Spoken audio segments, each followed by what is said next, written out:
Hey everyone, Haunted Trees here, and today we're taking a walk through my woods and identifying what we see along the way, and who knows what you'll see along the way in the woods. Let's go.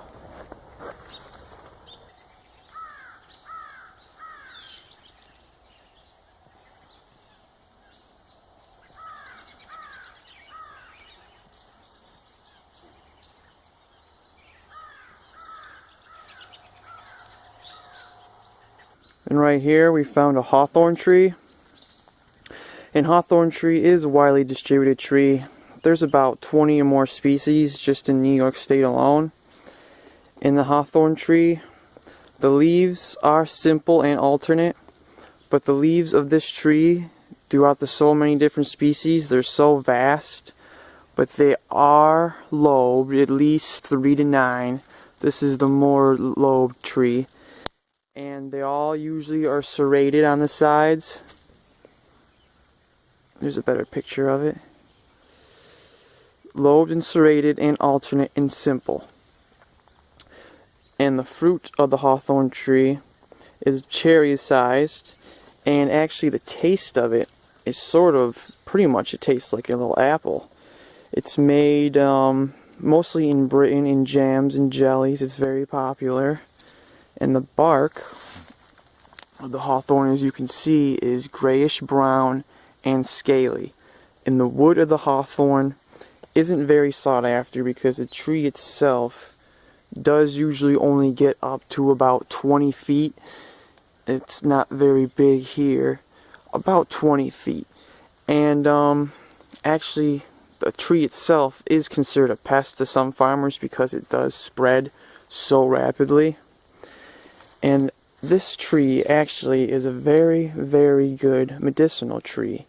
The leaves, the berries, the bark, and the flowers of this tree during spring. This tree is also known as the May tree because it is one of the first to actually flower. All have, I'm not quite sure, flavonoids, the same thing that wines have, which is extremely good for your heart. All kinds of herbalisms are using this in tonics and tinctures for less stress. It does reduce blood pressure. It does make the heart pump faster too, and clean the arteries. I mean, it's all around excellent for all freaking heart problems. It is an amazing tree. A tree itself too is involved in a bunch of folklore and actually magic and whatnot. All kinds of history behind this tree, all kinds of songs. It's a really remarkable tree, the hawthorn.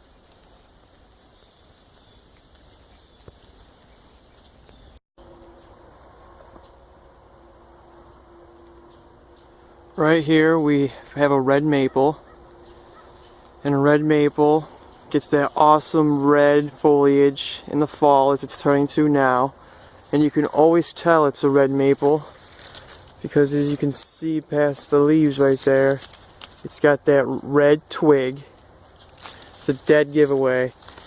And the leaves have a really sharp angle right there, as you can see, between the lobes on the cleft. And the bark on a young red maple is really smooth and gray. This one's actually pretty, well, it's grayish, and when it gets older it does turn this brown. Usually when they're very young they're very gray, kind of like a beech, which is like a steel gray. But when they get older they turn grayish. And it kind of disappointed me because I thought I had some sugar maple, but it's red, but it is a beautiful tree. And right here we found motherwort. And motherwort's pretty easy to identify. It usually blooms from about, I'd say August to October, usually sometimes. And blooms will be in between the leaves right here, and they'll range from purple to pink flowers. It looks very nice. And the motherwort has a super squarish stem, as you can see right here, like mint. And also like mint, it has the leaves opposite of each other, set up on the stem the same way. I think that's referred to as basil type leaves. And the leaves are always toothed, but when this starts out, the leaves look more like a maple leaf. And then it grows to here, and the motherwort is really good for tinctures to reduce stress and such. Very good. Have some hawthorn berries dug in right there. Nice, nice.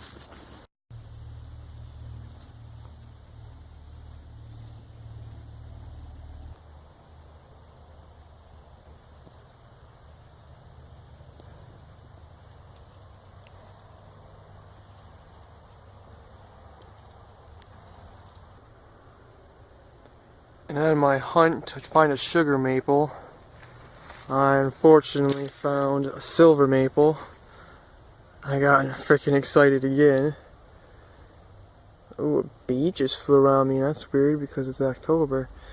And silver maple, you can tell by the leaf, it's very distinct. It has this deep cut in the cleft and these coarse teeth throughout. It's really the only one that looks like this. And the silver maple is very similar to the red maple. Old lumberjacks used to call this the soft maple though. Its wood is very weak, so you really don't want it to get too huge around your houses and stuff. Like this is pretty big. Continuing my theme on red, this red pine. Oh, red pine bark is so freaking good looking. It's beautiful.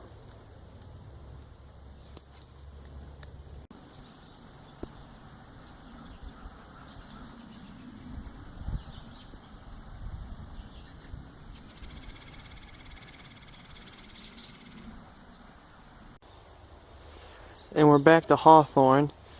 And the hawthorn is actually called a hawthorn because a haw is just another name for a hip.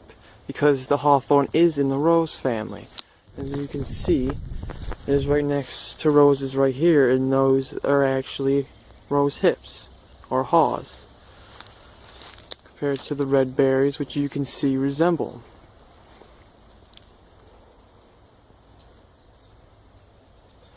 And also, the hawthorn does actually have some thorns right there, as you can barely see. It's hard to get zoomed, but they do have thorns, and the thorns actually do get up to 2 inches, but on these trees they are relatively small. As I sit here rifling through leaves trying to find out which ones are which, just throwing all these silver maples at me. But then eventually it'll throw something like this at me and I'll catch mine and be like, oh man, sugar maple. Because like, I mean, come on, that looks like a pretty rounded cleft right there between that, right? But it's gotta be silver maple. Got pretty coarse teeth, I don't know, I really couldn't find nothing. Silver maple everywhere. I just want some sugar, baby. Where is it? You can recognize a cherry tree. It's got that smooth, darkish brown bark when it's young, and when it gets older, it sort of scales off. And this particular cherry tree, as you can see, the leaves are pretty wide, not as thin as pin cherry. So this would first make you believe that it is black cherry, and black cherry is the most valuable of the cherries. The leaves you can see are, they say alternate, and they are simple and serrated. They come to a point, which most cherry trees do as well. This, I think, is sweet cherry or bird cherry, which is an escaped cultivated tree. You can tell it because it has that shiny bark, and the twigs of it are very thick, as you can see. And that is the cherry tree.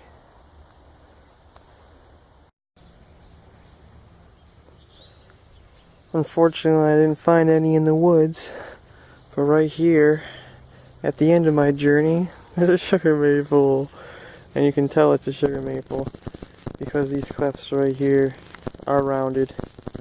Very distinguishing feature. And the bark does form into these plates when it gets older. I've always thought this green tinge is always on it, whatever that is. Probably some sort of disease or something, but it's always on sugar maples. I know they have those blotches on them when they are young, so maybe this is sort of part of those blotches. But hey, it's all sugar maple leaf, that's all that matters.